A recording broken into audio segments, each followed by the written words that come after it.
Hey, everybody, welcome to the show. This is John Layfield. I think I'm live. I'm not sure about all the technology. Got to go through Chrome, a different web browser, and get on live, but I think I'm here. So thanks for joining me. Please subscribe to the YouTube channel. Gerald Brisco and I are putting together a bunch of stories.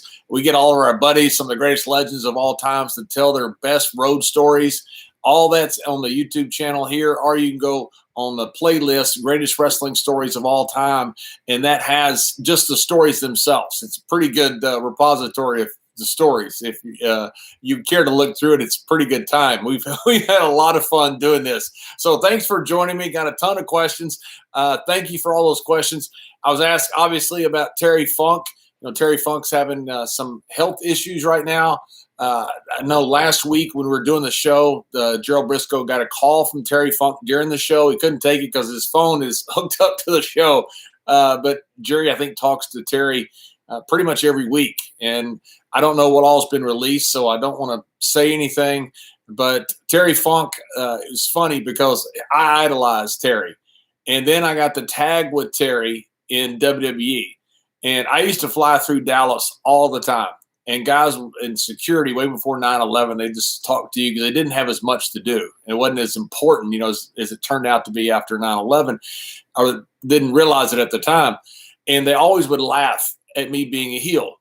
Wherever I was, they would laugh about whatever I'd done on television, except for the time I turned on Terry Funk.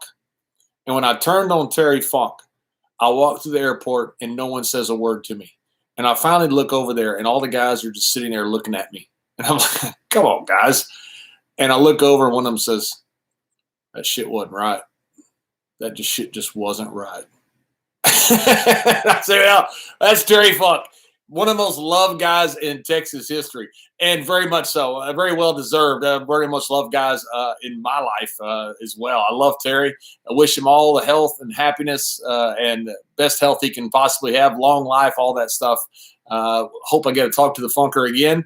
But good luck to Terry. I'm sorry about all the health issues that apparently are starting to mount up on Terry.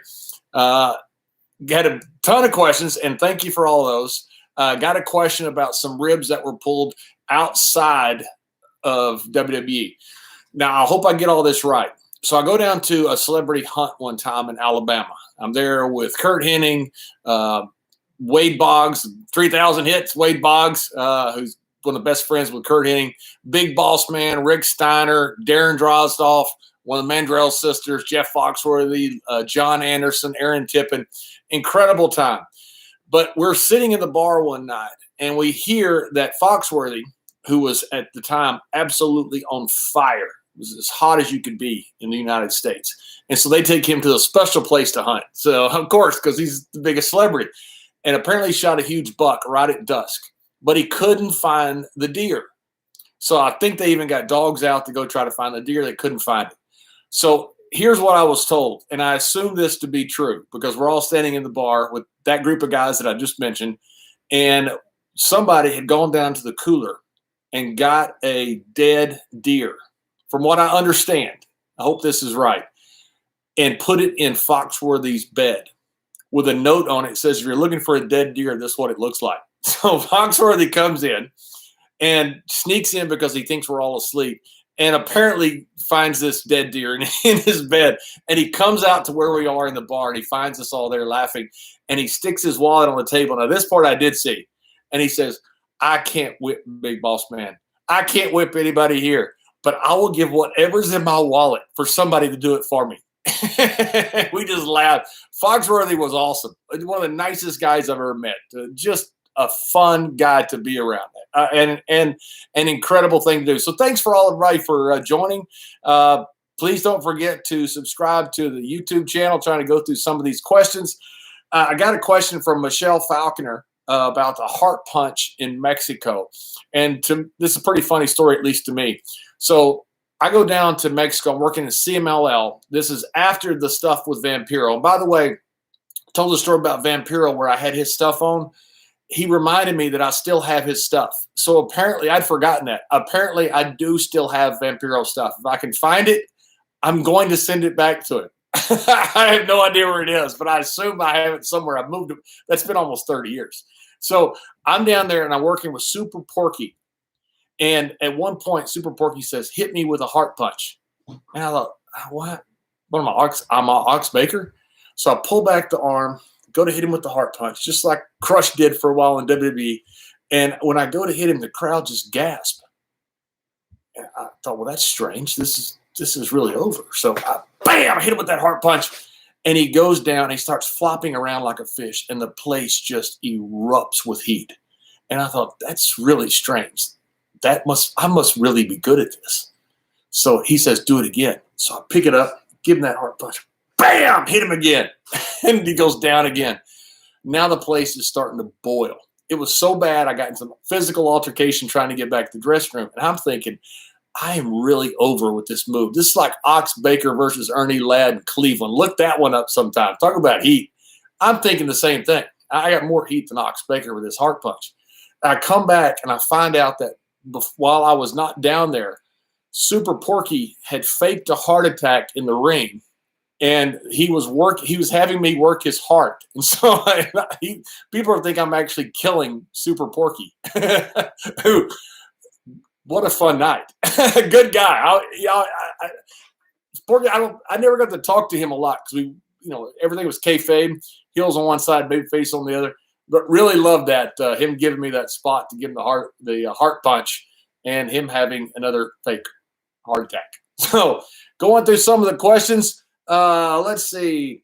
I got one asked by Ian James. One of the favorite ribs pulled on me. I was in Europe, and I blew out my knee. So I came back to Texas, and I called Skandor Akbar, General Akbar, and I said, Ak, I don't have any money. Have you got anything for me to do? Now, I lost a loser leaves town match for Global Wrestling. So I was supposed to be gone for 6 months. So I came back under a hood, still had the long hair, still dressed just like me. It was kind of a tongue-in-cheek gimmick, but I'm on crutches. So after one of the matches in one of the house shows in a school, I go this labyrinth of hallways, in here, down here, turn left, turn right, to the shower. Freebirds are in there. I should have known something. So I leave my crutches outside, put my towel up. Freebirds leave. They're on last, so nobody else is in the building. They find the main switch for the building and turn the lights off. I can't see my hand in front of my face. I'm buck naked. I've got this blown out knee. It's slippery tile floor, and they drive to the next town. It took me forever to feel all the halls, find the right doorway, and get out of that school. And when I finally see them, they just laughed. And, I loved ribs. I didn't care if they were on me. I thought they were funny. We were bored on the road. We didn't have cell phones. We didn't have internet. We found ways to amuse ourselves. And obviously that was an outcropping of it was all the ribs that we had. But I enjoyed them. Somebody just asked me, Vasquez, any Undertaker cucumber rib stories? I've heard them talk about Undertaker scared of cucumbers. I've never heard that. I don't doubt it's true, but I've heard that from several times. I want to ask him that next time I see him because I've never heard that personally. Let's see. Michelle Bradley asked me, do you watch any of your old matches? No, I don't. I don't think I've ever watched one. I watch them right if they happen, trying to learn from it. But now that I'm retired, I can't do it anymore. I'd love to. I'm 54, so I'm past the age of way past my prime. But I would have wrestled a lot longer if I could have. But I couldn't because of injuries. Hurt my back, broke my back, couldn't wrestle anymore. And so I'm ended up retiring. And it just kind of bugs me. I wish I could still get in the ring and do it. I loved what I did and really enjoy it. Which brings me to another question. Peggy Melkellup, I believe, said, would you like to come back as an announcer? And there's not a spot for me. Corey Graves and Pat McAfee are the only two spots that there's a heel commentator for, SmackDown or Raw. I really don't fit into, say, the NXT mold because I didn't come through NXT. I think Wade Barrett is much better in that role. Wade Barrett's fantastic, by the way. And when I first heard he was going to potentially be a commentary for him, I sent a note in really recommending him because I thought he'd be awesome, and he is. He's a smart guy, great voice. But all these guys are smart guys. with great voices and terrific insight. I think Corey and Pat and Wade do an outstanding job. So there's not a job opening. And plus, they're all a lot younger than me. So there's not going to be a job opening anytime in the future. Would I come back? I don't know, because the option's not there. I don't want to get on a plane every week. That's the reason I wanted to retire. Let's see. Patty LeBrewery, I'm not sure. Asked, what other hobbies do I have besides golf? And that's about it. Fishing. I love to fish. The Texas State Fish Hatchery is in Athens, Texas, and right where I lived for 20-something years. George W. Bush got it there because he had a place there. In fact, I think if the runway had been long enough, he'd have put Air Force One there. Air Force One couldn't land there. That's why they moved to Crawford. But he got the Texas State Fish Hatchery there, which has my uncle's lure collection, which I own, donated to the fish hatchery, the Cotton and Jester Layfield, my great uncles. My grandfather's brothers. I grew up fishing, love fishing, would like to be fishing almost every day. Freshwater. I'm not really good at saltwater fishing. Let's see. Any more questions? I do have one about politics. Someone asked, would I ever run? And the answer is absolutely. I've actually talked to some people about running. And the reason I would like to run is not because I want a political job. I don't. But I've worked with charities for years, last 12, 13 years. And what charities do is fix problems that systems allow to happen. So if you have a broken school system, if you have a broken socioeconomic system, something that creates an inequity or a crack in the system, it manifests itself usually through low-income, at-risk areas. And so charities come along and they fix those problems. They truly break generational cycles. The best ones work with a wonderful group out of Memphis Inner City Rugby, set up by Shane Young and some others that came down for Teach for America. I think it's the best charity in the world, at least in my opinion. But they fix problems that are created by the system. So the next year the problems come back because the system is still broke. If I thought I could change systems, whether that's systems in schools and prison reform and immigration reform, in things that really matter, yes, 100% I would run. I don't know if that's going to happen or not, but yes, I've actually talked to some people about running, and it's all predicated on whether I can make systemic changes that would actually influence a lot of people. I don't want to just get into politics and argue about the silly stuff that doesn't really matter, which is what most of them do. Let's see.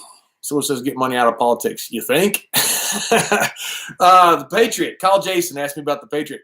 I never worked with him in Global. He was there before me. You know, when I went down as Vampiro Americano to Vampiro Canadiens, I was basically had the Dark Patriot in Global. I never got to see that live, but that's what I was kind of thinking about when I went down there. Dale obviously was the Patriot that was so over. Incredible guy, great collegiate athlete. I knew Dale well, though. He rode with us some in WWE. And the times I had with him were very nice. And Dale was a good gentleman, just a really good guy. A couple more questions. Let's see. AC Nicodemus asked me, ever think of being a babyface? No, absolutely not. I wouldn't even know how to begin. I would be a character babyface, and that was the problem I had with JBL, was that I'd been a heel for so long. I remember we had a match in Laredo, and I was working with Rey Mysterio. I came out with a bureau, a donkey, inner tube, jumper cables, tequila bottle, vodka bottle, I think tequila bottle, sombrero, to make fun of Rey. People were thinking, man, this is going to be a riot. It wasn't a riot. People laughed. They thought it was funny. I'd been a heel for so long that I was starting to lose the heat I was getting. So maybe that progression would have happened if I had continued to wrestle longer. I think something that is interesting is that what's going to happen with wrestling next. When you go back in front of a live crowd, and you're going to find out who's really over and who's not over. Because right now you really don't know. You can guess, and you can guess pretty accurately, but I think you're going to find out. It's going to be interesting to see. And I think both of them are going to be incredibly well over, and that's Roman Reigns and Bobby Lashley.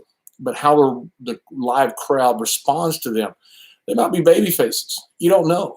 You don't know until you get out in front of a live crowd. I think they're both going to be incredibly over. But it's going to be interesting to see a lot of the people there, this gives a real chance to people to do something to differentiate themselves now in front of a live crowd, because you have an automatic monitor feedback system from that live crowd that will tell you if a person is getting over or not. It completely changes the dynamic. I think it's a crazy time. Time for one more question. If I can find one, let's see.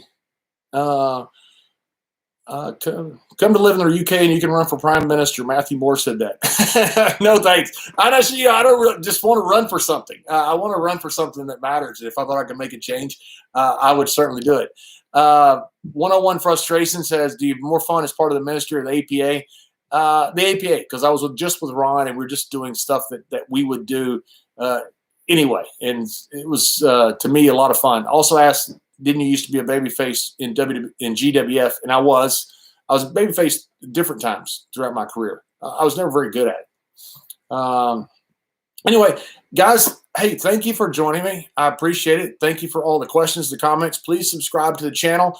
Don't forget, in our playlist, Greatest Stories in Wrestling History, you have all of the legends telling their own stories themselves. It's pretty cool what we have that me and Mr. Brisco have built. And my best wishes go out to Terry Funk and to the family of Del Wilkes, two wonderful human beings who I know very well, and that I wish the very best for. So thank you for joining me. I appreciate it. Have a great day.